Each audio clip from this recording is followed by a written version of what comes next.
O subtema que me foi passado para estar falando nesta tarde é sobre Jeremias preservado para cumprir a vontade de Deus. E eu gostaria de pedir a todos a abrirem as suas Bíblias no livro do profeta Jeremias, capítulo 1. Quem trouxe sua Bíblia, não deixe-a fechada, mas vamos nesta tarde ler a santa palavra do Senhor. E o versículo é o versículo de número 5, mas eu quero ler convosco a partir do versículo 1, que assim nos diz: Estas são as palavras de Jeremias, filho de Ilquias. Ele era um dos sacerdotes da cidade de Anatote, na terra de Benjamim. Jeremias recebeu a primeira mensagem no 13º ano do reino de Josias, filho de Amon, rei de Judá. Deus lhe deu outras mensagens durante o reinado de Jeoaquim, filho de Josias, rei de Judá, e em várias outras ocasiões, até o 5º mês do 11º ano do reinado de Zedequias, filho de Josias, rei de Judá. Foi então que Jerusalém foi destruída e os moradores da cidade foram levados para o exílio como escravos. O Senhor me disse: eu já o conhecia antes de você ser formado no ventre de sua mãe. Antes do seu nascimento, eu já havia separado e escolhido você para ser o meu profeta às nações. Então eu respondi: soberano Senhor, eu não sou capaz de falar, não passo de uma criança. Não diga que você é muito jovem. Respondeu o Senhor: porque você irá aonde eu o enviar e falará tudo o que eu mandar. Você não precisa ter medo deles, pois eu, o Senhor, estarei com você para livrá-lo. Quem diz amém, irmãos?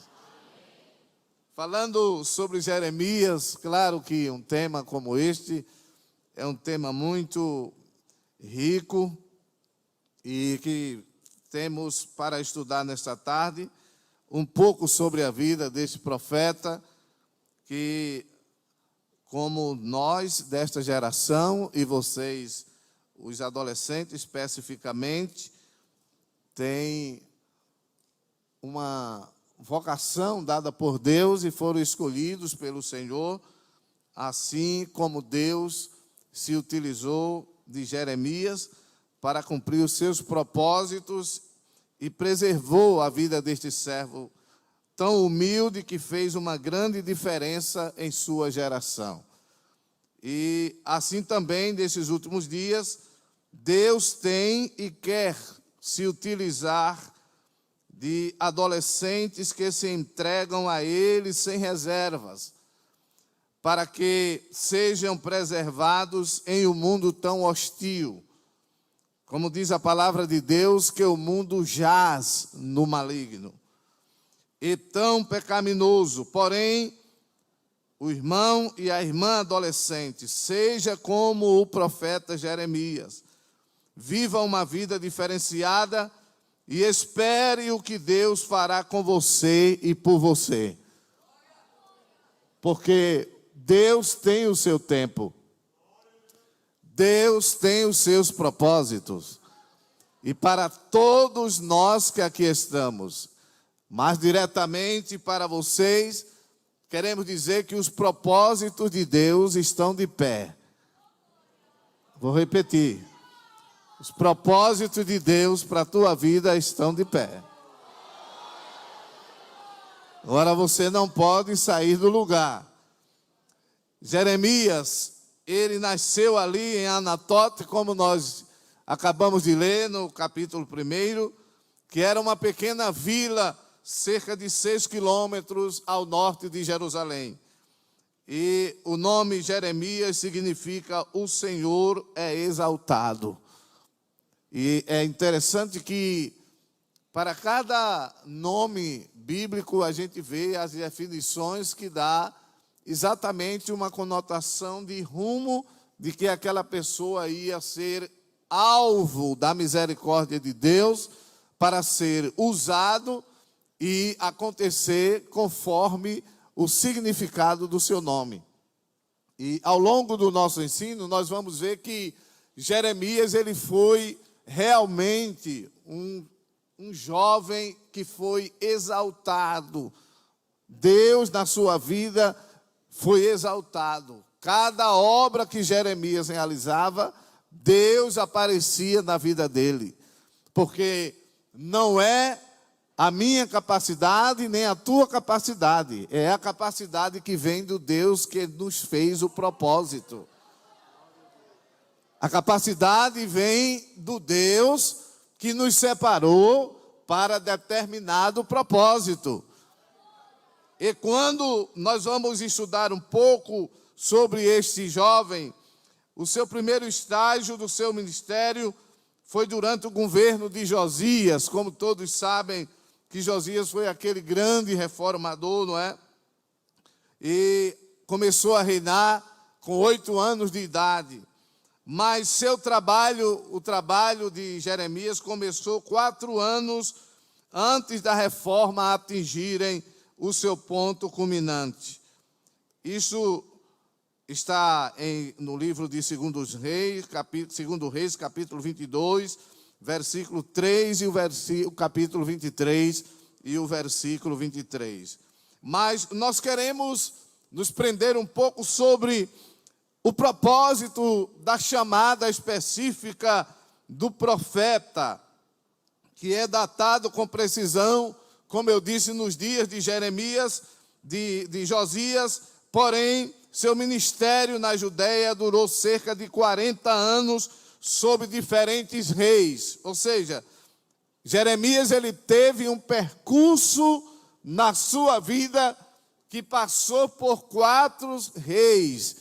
E cada rei pela qual Jeremias trabalhou como servo de Deus, Jeremias sempre tinha algo de Deus para aquele homem, para aqueles servos, para aquela nação.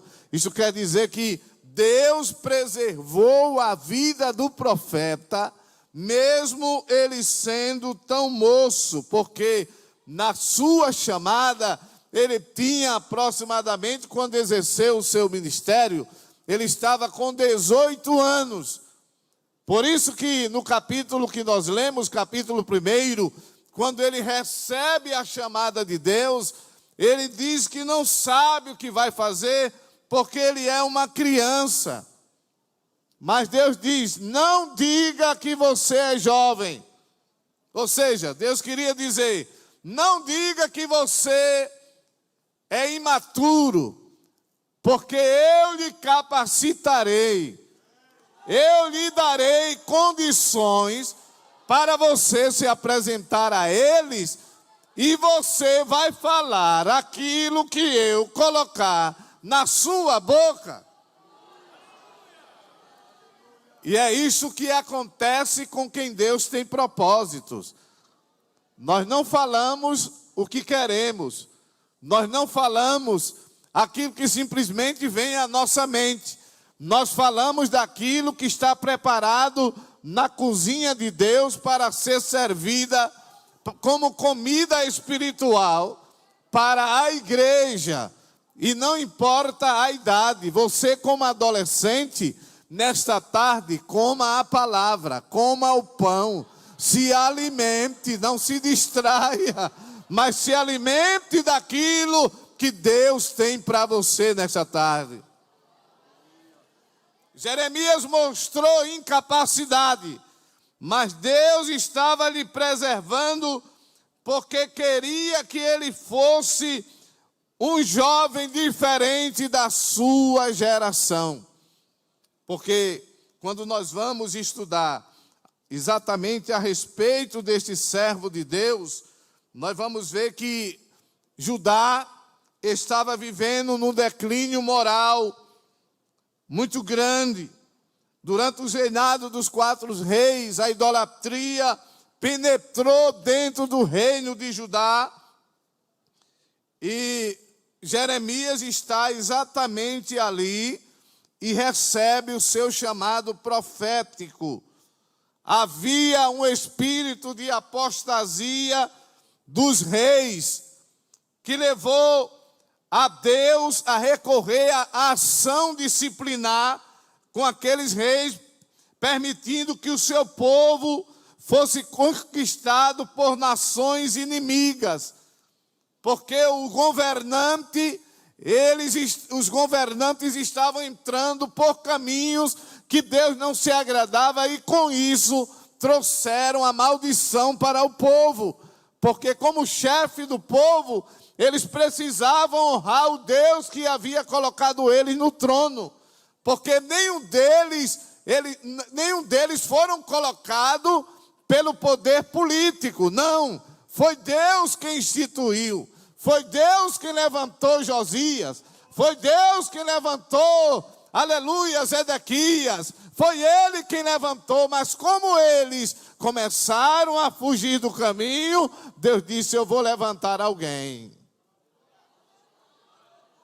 Eu vou levantar alguém, e não vai ser um ancião. Não vai ser um homem de idade.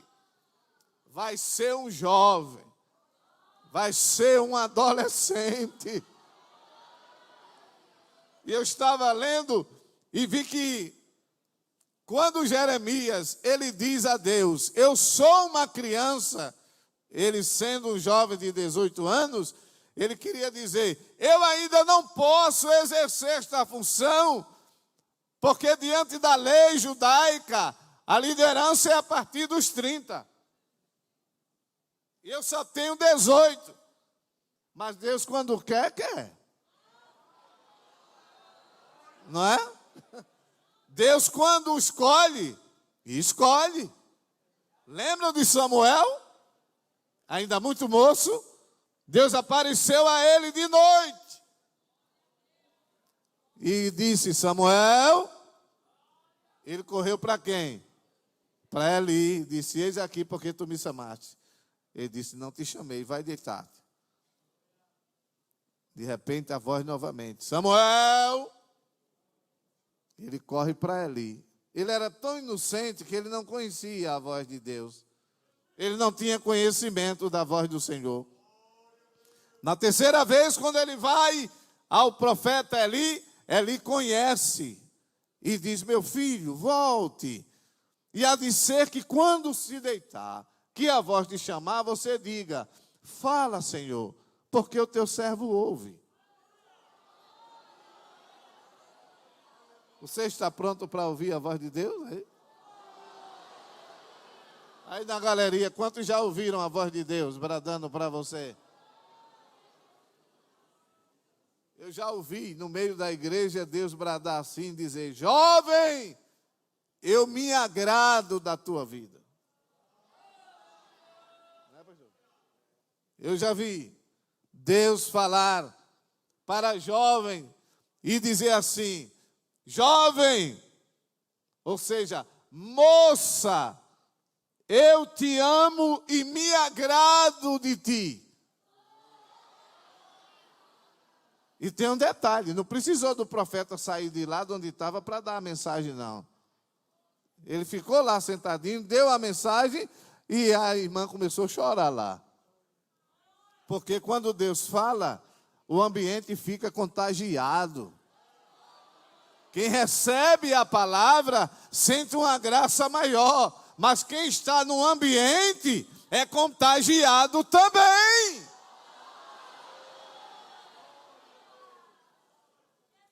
E todos sabem muito bem o que Deus disse para Samuel. Disse: Samuel, eu vou fazer uma coisa em Israel, que quem ouvir, as orelhas vão tinir. Que eu vou entrar na casa de Eli com juízo. Ele era uma criança. Quem sabe você está aqui nesta tarde e diz assim: como vai acontecer? as promessas que Deus já me fez. Minha família não tem renome no ministério. Eu moro numa comunidade muito pobre.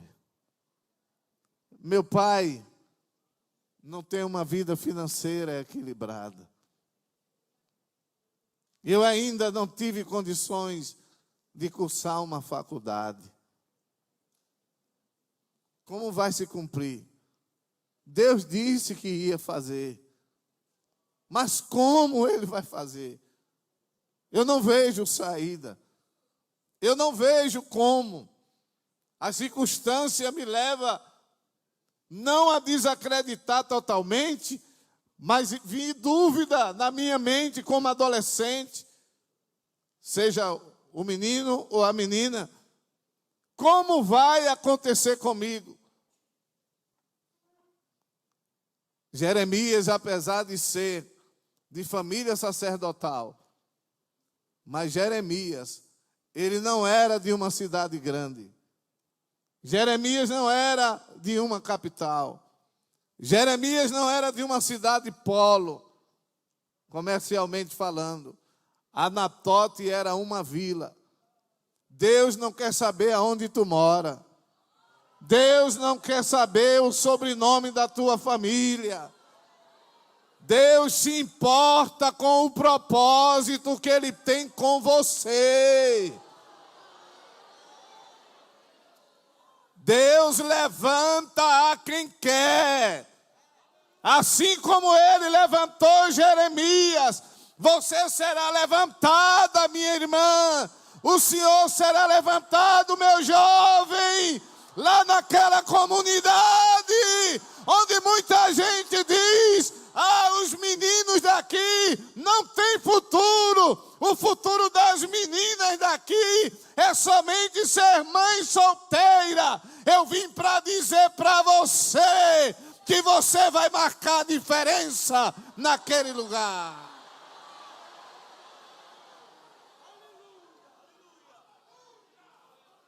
O futuro dos meninos aqui não tem um futuro brilhante. Veja, é aviãozinho, trabalha para o tráfico. Eu vim dizer aqui que você não vai trabalhar para tráfico nenhum. Deus vai te colocar por trás de um birô, sentado.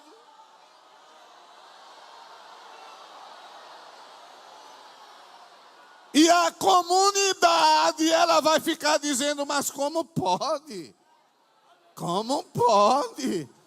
Você anda a pé, não tem bicicleta, porque não tem condições de comprar, mas Deus vai te dar uma condição tão maravilhosa que você vai chegar na comunidade com a Moto Bros.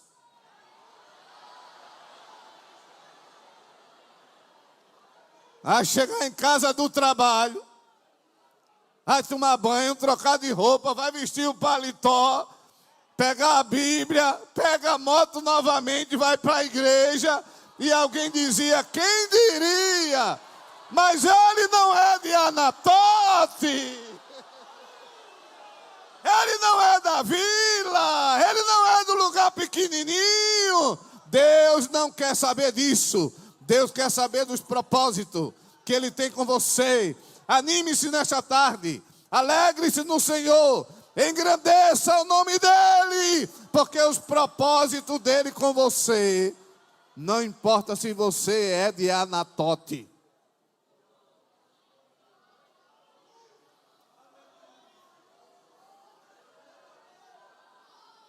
Você pode levantar a sua mão e glorificar a Ele. Fique com sua mão levantada alguns segundos.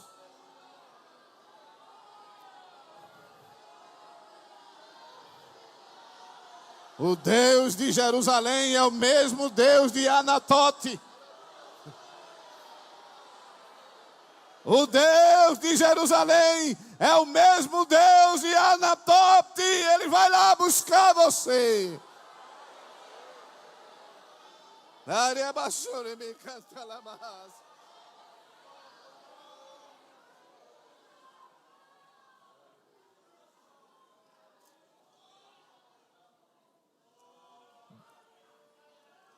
Deus se utiliza exatamente de Jeremias. Ele ainda é muito moço, mas quando nós lemos no capítulo 1, abra a Bíblia, por favor, e nós vamos ler alguns versículos mais. E eu quero ler com toda a igreja.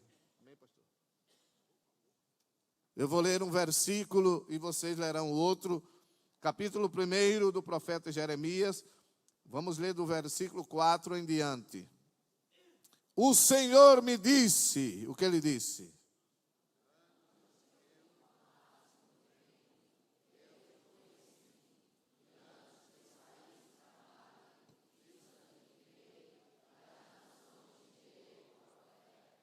A minha versão é a NVI, mas não tem importância, ok? Então eu respondi: soberano Senhor, eu não sou capaz de falar, não passo de uma criança. 7.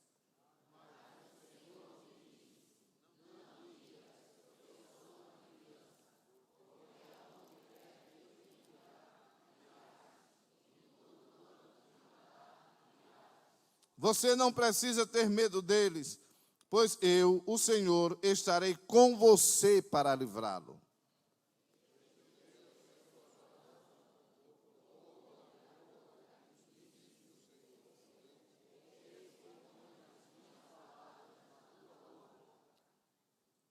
Eu estou lhe dando poder sobre nações e reinos para arrancar e derribar, ou derrubar, para destruir e arrasar, para construir e plantar.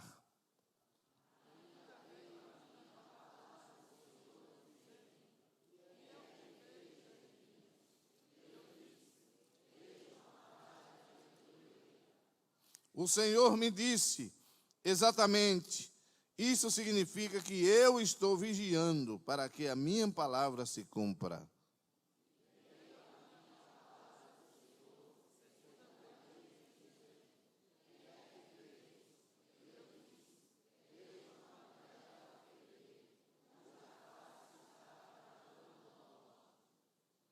O Senhor me disse, do norte virá o terrível castigo sobre o povo desta terra.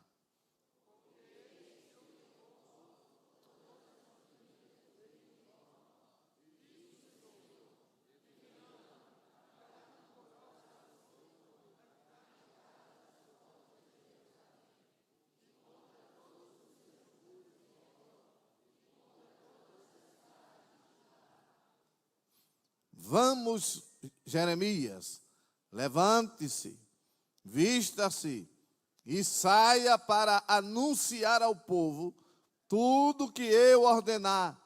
Não tenha medo deles, senão eu mesmo farei você se apavorar na presença deles. Quem diz amém? Aqui nós descobrimos que não foi uma tarefa fácil para Jeremias, o tipo de mensagem que Deus lhe deu para ele levar para o povo. Porque a palavra trazida por ele para a sua nação foi uma mensagem que muitos não gostariam de ouvir. Mas era a mensagem que Deus estava dando. Era Deus falando através daquele seu servo. Como disse, que não importa a idade. Quando Deus usa, Deus usa. Quando alguém se coloca na mão de Deus, ele usa de uma forma maravilhosa. E durante o período dos dias de Jeremias, a nação manteve-se rebelde contra Deus e confiava mais nas alianças políticas para conseguir livrar-se dos inimigos. Mas Jeremias, apesar de muito jovem, manteve-se fiel a Deus. Ele manteve-se fiel a Deus.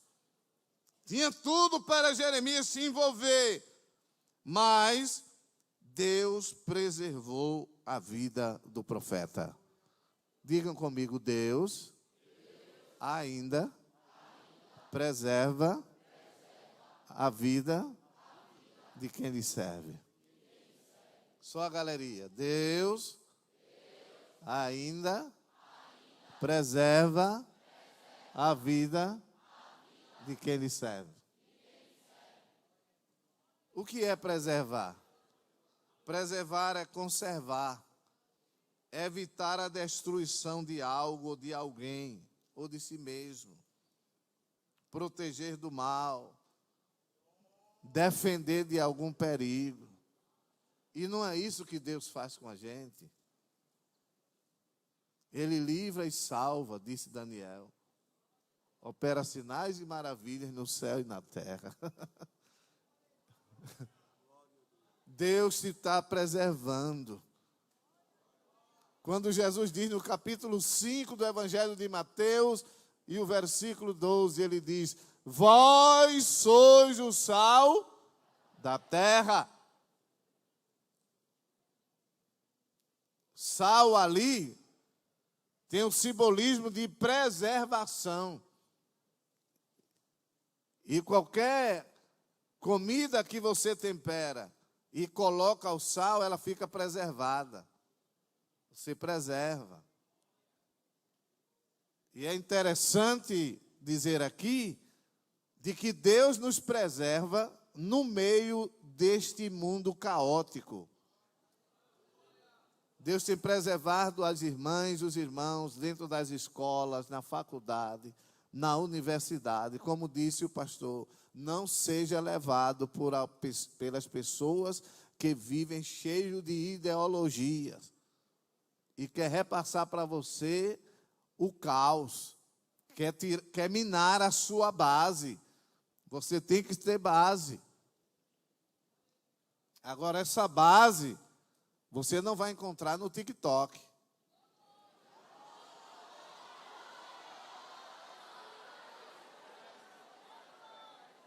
Essa base você não vai encontrar no Face. Essa base você não vai encontrar no Instagram. Não vai encontrar no Telegram. Escutem, escutem. Você sabe onde você vai encontrar essa base? Folheia aí sua Bíblia. Qualquer livro, só folheando. Eu quero só ouvir o folhear da Bíblia. Pode folhear. Olha. A base está aí, ó. Tchá. Tchá. Tchá. Tchá. Em vez de abrir o TikTok, abra o tchá. Tchá. Em vez do Instagram, tchá. Em vez do Telegram, tchá. Em vez do YouTube, tchá. Aí você quando chega lá na faculdade, na escola, que alguém vem te atacar, você tchá. Alguém vem dizer que Deus não existe, você tchá. Alguém vem dizer que o mundo nasceu surgiu de uma explosão, você diz tchá. Alguém vem dizer que o homem surgiu do macaco, você diz tchá. Tome Bíblia, tome Bíblia, tome Bíblia, tome palavra, tome palavra.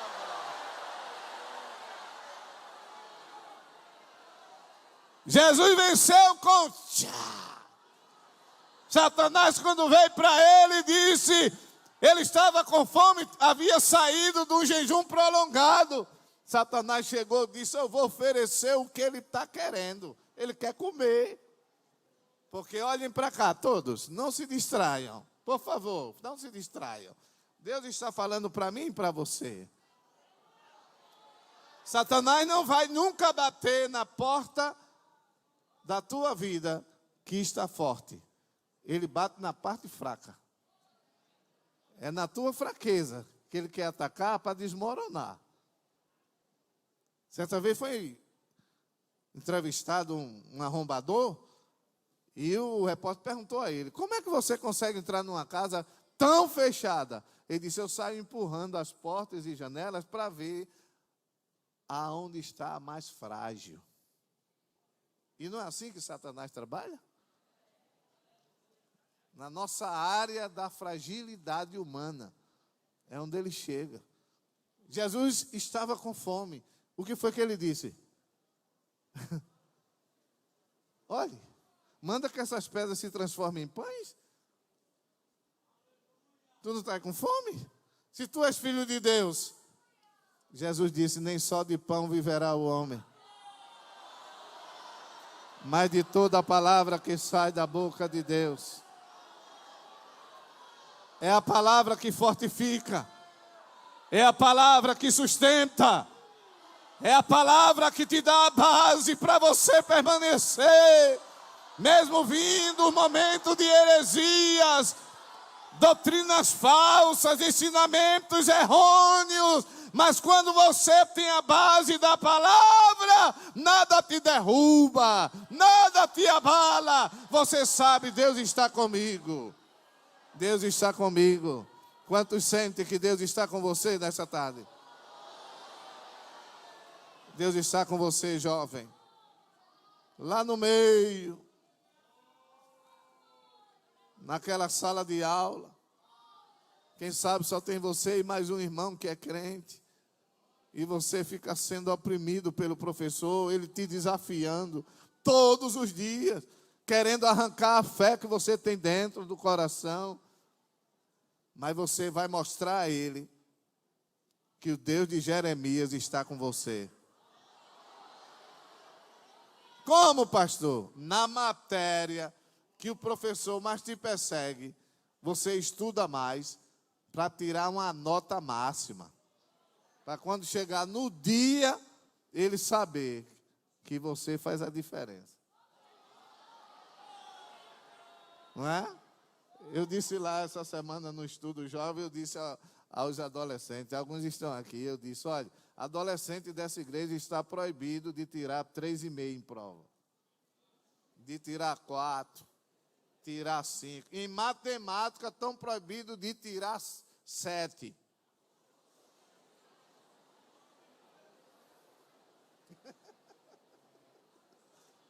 Mas pastor, por quê? Você tem tudo. A sua mente não vive cheia de crack. O seu corpo não vive cheio de erva. Você não bebe, não fuma, não passa a noite acordado em orgia e outras coisas que não se agrada. Você tem a mente de Cristo. Você tem o Espírito Santo ajudador. Você tem a graça de Deus. Você tem 2 joelhos para colocar no chão e clamar ao céu. Aí quando chega no dia da prova, você pega, olha, só, quando chega lá diante do professor, ele diz, já, irmão? Esse já, pode corrigir aí. Aí ele vai corrigir, quando chega que vê que você vai tirar 10, ele diz, vou botar só 9,5, porque um bom mestre não dá 10. Aí você reivindica e diz, mas eu acertei todos. Eu quero o meu 10. Hã? Não? Quero o meu 10. Eu acertei todas as questões, professor. Esses crentes. Os crentes, e é crente. Deixa dizer o que quiser. Você está sendo preservado.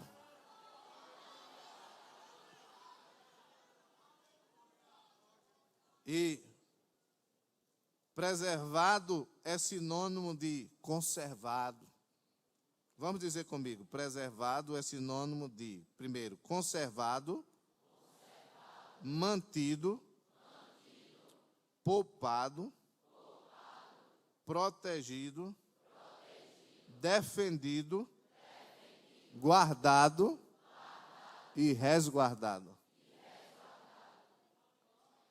A Bíblia diz que a nossa vida está escondida com Cristo em Deus. Tem uma caneta aí, por favor. Uma caneta. Quero rapidamente fazer uma analogia de nossa vida. A Bíblia diz que a nossa vida está guardada e protegida. Aqui é você. A nossa vida está escondida com Cristo em Deus. A minha Bíblia tem um simbolismo de Deus. Quem me entendeu, diga amém. Amém. Esse folder tem o simbolismo de Jesus. E esta caneta tem um simbolismo da minha e da tua vida. A minha vida está guardada em Cristo e em Deus.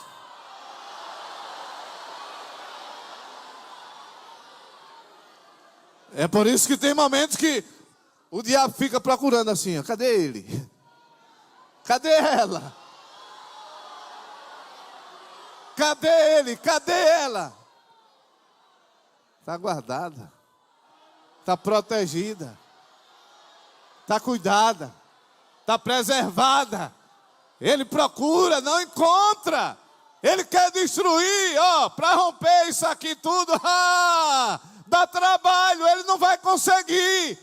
Porque o Deus que está em você é maior, bem maior do que o inimigo. Deus protege, irmãos. E Jeremias, ele foi protegido e guardado, conservado. Vocês sabiam que o jovem crente se conserva mais do que aqueles que estão lá no mundo? As irmãs sabiam que as jovens crentes se conservam mais do que as jovens do mundo? Porque não estraga a sua vida com coisas que não edificam. Com coisas que lhe destrói psicologicamente. Cuidado. Não deixe que a crise de ansiedade ela te sufoque. Se encha da graça. Se encha da graça. Agora você tem um detalhe. Você tem que sair do Netflix.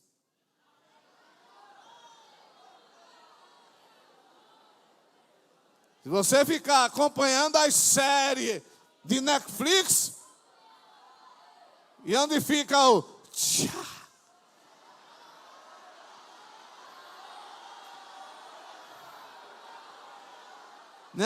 não vá atrás de acompanhar a série de Netflix, deixa para lá. Abre aqui, ó. Abra aí a Bíblia, Colossenses 4:2. Deus está aqui nesta tarde. Quem está sentindo a presença dEle, quem está sentindo Ele, glorifique. O apóstolo Paulo escrevendo aos Colossenses no capítulo 4 e o versículo de número 12, ele diz para nós, glória a Deus, Epáfras, daí da cidade de vocês, um servo de Cristo Jesus, envia-lhe saudações.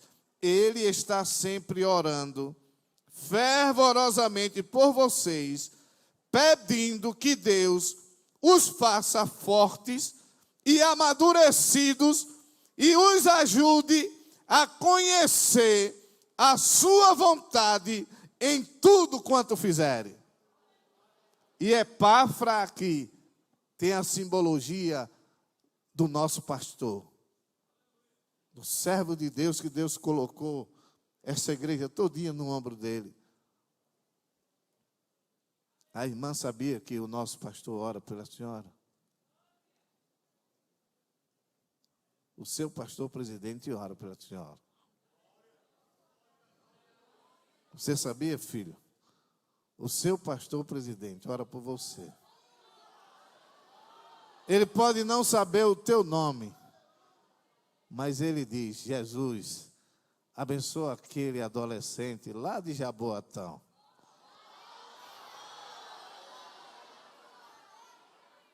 Veja que aqui era um obreiro que Paulo está dizendo, que ele rogava, dizendo, pedindo que Deus os faça forte. Então ele orando diz: Senhor, fortalece os adolescentes do setor Jaboatão, aquele adolescente, Senhor, lá do lote 16, Que eles, cadê os adolescentes de Paudalho? Onde estão aqui? Outra coisa linda ali. Ó. Aquela adolescente lá de Paudalho, Senhor. Aí Jeová, que a oração de crente, ela é como um míssil que é lançado e não tem bateria antiaérea do inimigo que intercepte ele. Não tem. Já viram quando os palestinos jogam os mísseis para Israel? A bateria antiaérea de lá já é detectada e ele destrói no caminho e às vezes desvia ele para cair dentro da Palestina. O inimigo faz isso para que a tua oração não chegue lá, mas não tem quem impeça. Como disse Gabriel a Daniel, no princípio das tuas palavras saiu a ordem. E eu vim por causa das tuas palavras. Então Deus, Ele é maravilhoso. Ainda primeira de Timóteo, primeira epístola de Timóteo, capítulo 4, e versículo de número 12. Também, primeira de Timóteo, 4 e 12. Estamos caminhando já para o final. Diz assim: ninguém faça pouco caso de você, porque você ainda é moço. Seja exemplo para eles, para que sigam o caminho que você ensina e vive. Seja modelo para eles no amor, na fé e na pureza. Na vossa tradução, como é que diz aí? Ninguém,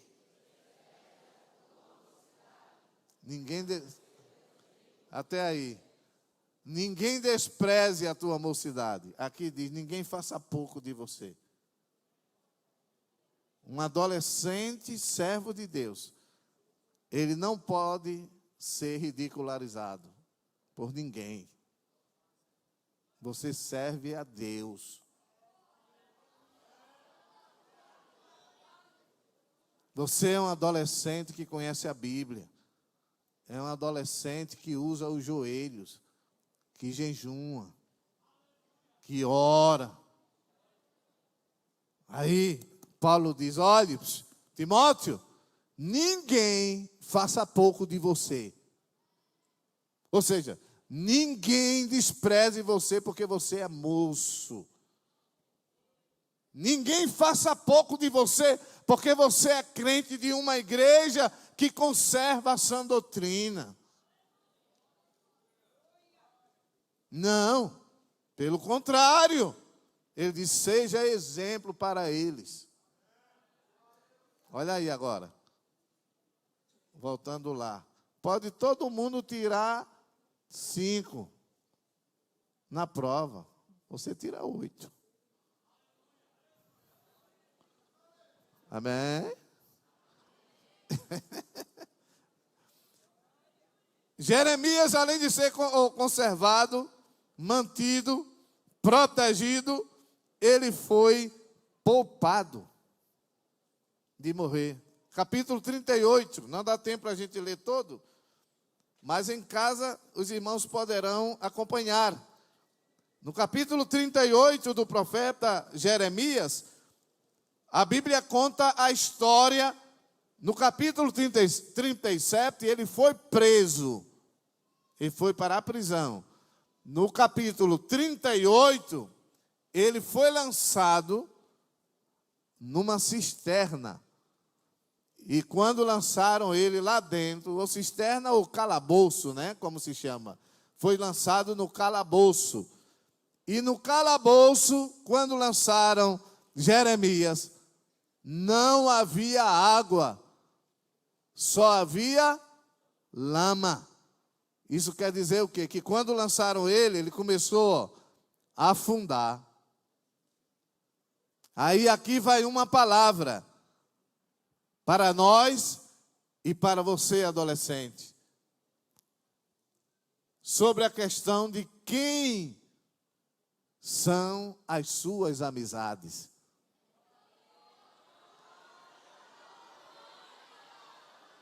Por quê, pastor? Porque Ebed-Meleque era um africano. Ele era da Etiópia. Ele, quando viu que lançaram Jeremias no calabouço, ele foi ao rei e disse: rei, da forma como lançaram Jeremias lá no calabouço, ele vai morrer, porque ele está afundando. Aí, nas minhas palavras, o rei disse: ele está na tua mão. Como Ebed-Meleque, ele tinha amizade e queria poupar a vida de Jeremias, ele foi lá. Aleluia. Amigo é aquele que te ajuda a sair do poço. Amigo é aquele que te convida para ir para a igreja. Amigo é aquele que está contigo mesmo na hora das aflições, das angústias. Chega perto para te ajudar. Ebed-Meleque chegou na hora certa. E com outros homens, aleluia, ele arrumou os trapos, amarrou, tipo uns lençóis, e ele lançou com aqueles homens no fundo do poço e disse: Jeremias, coloca debaixo do braço, e a gente aqui vai fazer alguma coisa. E colocaram aqueles panos, e daqui a pouco trouxeram, puxando Jeremias. Tiraram ele do poço e levaram direto para o palácio, para ele se limpar. O bom amigo não te afunda nas coisas deste mundo. O bom amigo é como Ebed-Meleque, que se levanta para te defender na hora que alguém te acusa de algo que você não cometeu. O bom amigo é aquele que chega para você e diz: filho, me escute, irmão, aquela menina não dá para você não. Ah, mas ela é crente, mas ela não é para você. A boa amiga é aquela que chega perto da irmã e diz: fulana, aquele menino ainda está fazendo o discipulado. Deixa ver se ele permanece. Não é, pastor? Vê se ele vai se firmar. Ele veio agora do mundo, tem calma. A boa amiga faz isso. Aquela que não é um bom amigo vai: segura, senão a fila anda. Nada disso. Nada disso. Não. Não vá. Ele apenas começou agora. Ele não tem nem um ano de crente. Aí eu lembro-me agora de um exemplo que eu vi um pastor contar. De um rapaz que queria namorar uma moça crente. Aí a moça disse a ele: olha, eu não posso namorar com você. Ele disse: por quê? Porque você não é crente. Eu só posso namorar com crente. Aí ele disse: o que é que eu faço para ser crente? Ele disse: você vai para a igreja e lá levanta a mão. Olha, ele é afim dela. Ele disse: vou para a igreja. Não foi do domingo, ele foi. Na hora do convite, quando o escalado pregou, quando disse: onde está a primeira pessoa que quer ser crente, ele já levantou a mão. Veio à frente, a igreja orou, Quando terminou de orar por ele, ele saiu lá fora, encontrou ela e disse: e aí? Eu já sou crente.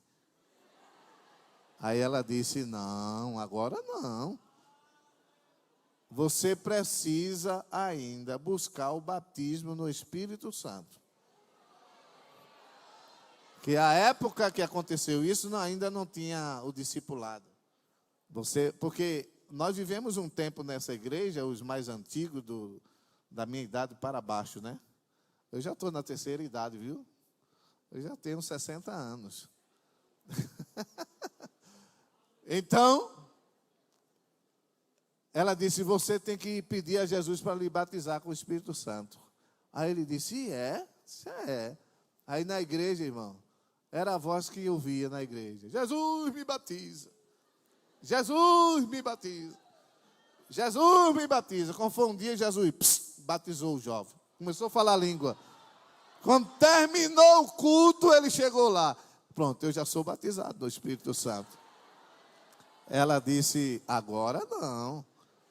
Ainda falta você ser membro da igreja. Você ainda não desceu as águas. Vai haver batismo. E quando houver o batismo, então a gente conversa. Aí passou-se o tempo, o obreiro daquela cidade anunciou que ia ter batismo. Ele tomou profissão de fé. E quando foi no dia do batismo dele, ela estava lá. E quando terminou o batismo, ele foi, trocou de roupa e vinha saindo. Aí ela estava na porta. Aí ela disse: agora sim. Escutem, se alegrem não. Ela disse: agora sim, agora nós podemos namorar. Sabe o que foi que ele disse? Vamos buscar a confirmação de Deus?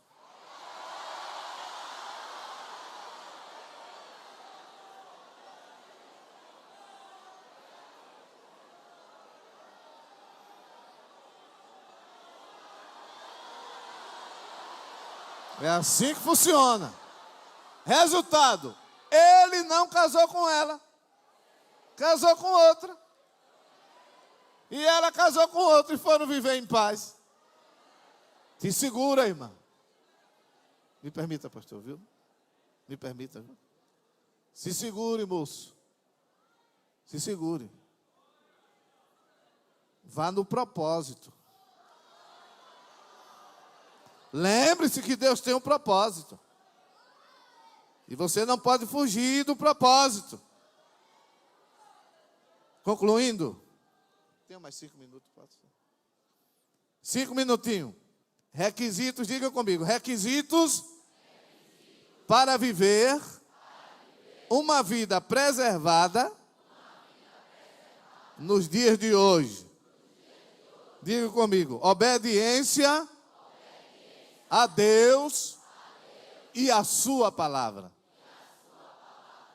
Salmo 119, versículo 9. Como purificará o jovem seu caminho? Observando conforme a sua palavra. Salmo 119, verso 105. Lâmpada para os meus pés é a tua palavra e luz. Segundo requisito, digam: viver uma vida santificada. Hebreus 12, 14. Segui a paz com todos e a santificação, sem a qual ninguém verá o Senhor. Terceiro requisito, digam: separar-se das amizades que lhe levam a pecar. Amém? O que pode levar a pecar ou se embaraçar, como diz Hebreus 12, né? Deixando todo o embaraço e o pecado. O Salmo 1 diz: bem-aventurado o varão que não anda segundo o conselho dos ímpios, nem se detém no caminho dos pecadores, e nem se assenta na roda dos escarnecedores. Então, se separe das amizades que lhe levam a pecar, ou pode levar você ao erro. Quarto, digam comigo: amparar-se em Deus. Você fica amparado nele. você não cai. Venha o que vier, o sopro, as flechas satânicas vêm, quando ela vem assim, Jeová, você está amparado nele, aí as flechas faz, dá meia volta. Salmo 91, verso 1, aquele que habita no esconderijo do Altíssimo, à sombra do Onipotente, descansarás. Quinto requisito, diga, buscar a Deus sempre em oração. Como é que diz 1 Tessalonicenses 5,17?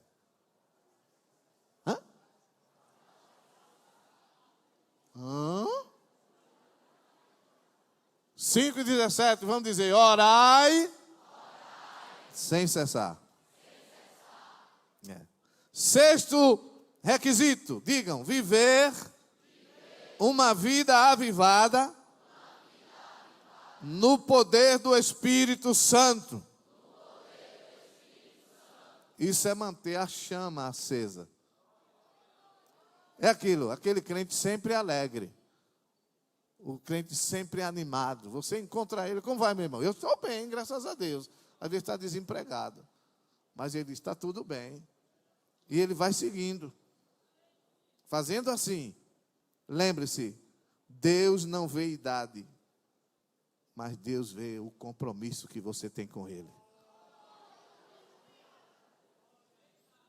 E para terminar, aceite os desafios de Deus para a sua vida.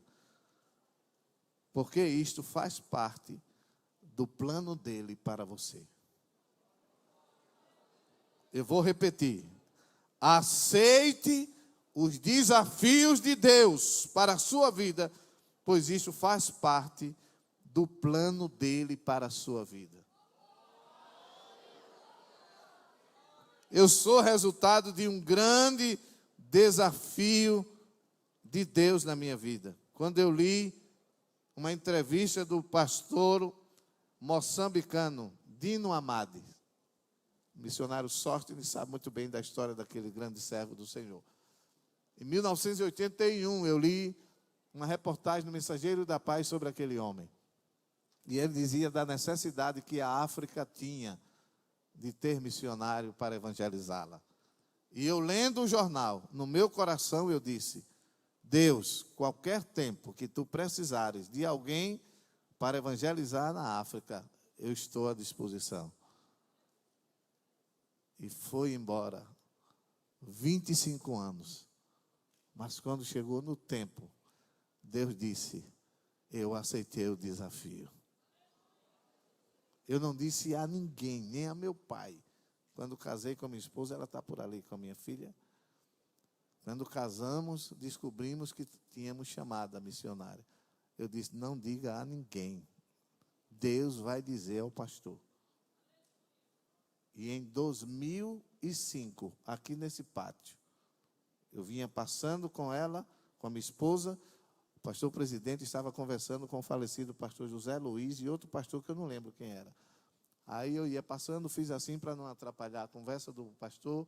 Ele disse, eu quero falar com o senhor.